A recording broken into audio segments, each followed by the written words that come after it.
Hello boys and girls, Miss Holloway here. This is 11-5 Quadrilaterals Vocabulary Introduction. I'm just going to be honest with you, quadrilaterals can be difficult because some quadrilaterals have multiple names. Now, you may already know the names for these quadrilaterals that I have up here on the board, but they might have more than one name depending on their attributes or what makes up a quadrilateral. So we're going to talk about the names of each quadrilateral, the vocabulary words, and then we're going to give each quadrilateral another name if we can. So the first vocabulary word is parallelogram, and this is a picture of a parallelogram. A parallelogram is a quadrilateral. Remember, a quadrilateral is a shape with four sides. A quadrilateral with opposite sides that are parallel sides. Okay, so this is an example of a parallelogram.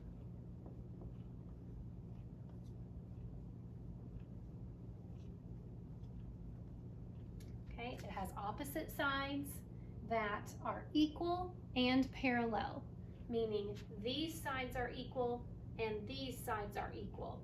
It doesn't mean all four sides are the same, it just means its opposite sides are equal. And then they have parallel sides, which means they run next to each other and they never cross. The next quadrilateral is a rectangle. And a rectangle is a flat four-sided shape with four right angles.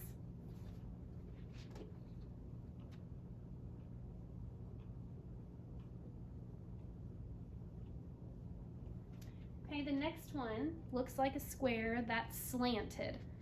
Parallelogram looks like a rectangle that's slanted. This shape is called a rhombus. It's a parallelogram whose four sides are all the same length.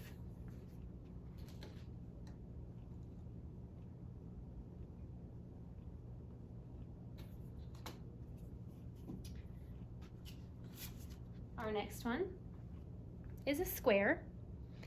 A square is actually a special rectangle with four right angles and sides that are all the same length.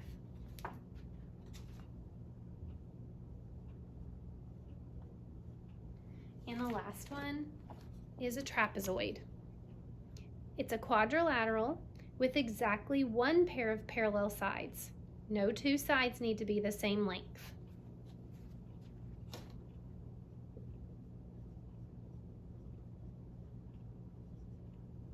Okay, so now that we have all of these quadrilaterals with a name, we're going to see if any of the quadrilaterals can have another name. We'll start with a parallelogram. A parallelogram has opposite sides and those opposite sides are equal and they have parallel sides. Okay, well let's see, could it be called a rectangle? Parallelogram could also be called a rectangle because it does have parallel sides and its opposite sides are the same length. So a parallelogram can also be a type of rectangle,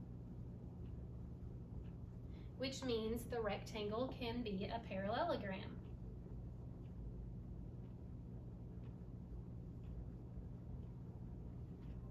Okay, let's go on to a rhombus.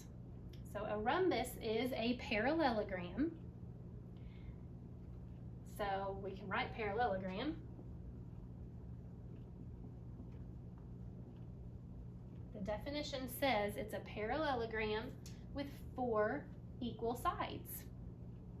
Okay, so it's a rhombus and a parallelogram. Let's go to a square. A square is a rhombus, actually, with four right angles. So we can call it a square, we can call it a rhombus,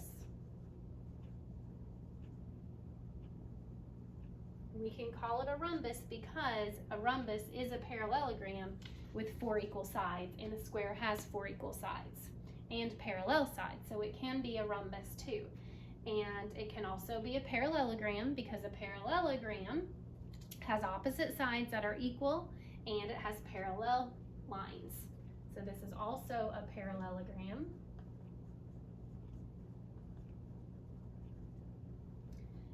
And we can also call the square a rectangle. It's a special kind of rectangle. And we can call it a rectangle because a rectangle is a parallelogram and it has 4 right angles. And so does a square. So it is a special rectangle. A rectangle cannot be a square because a square has to have 4 equal sides. And a rectangle doesn't have 4 equal sides. It has opposite sides that are the same. So a square can be a special kind of rectangle, but a rectangle cannot be a square. And then the last one is a trapezoid, and a trapezoid only has 1 pair of parallel lines. The rest of these quadrilaterals have 2, which means the trapezoid can only be called a trapezoid. All right, a little confusing? I know it can be a little confusing. So let's review. A parallelogram and a rectangle can be called the same thing. A rhombus is also a parallelogram. A square can be a rhombus, a parallelogram, and a rectangle.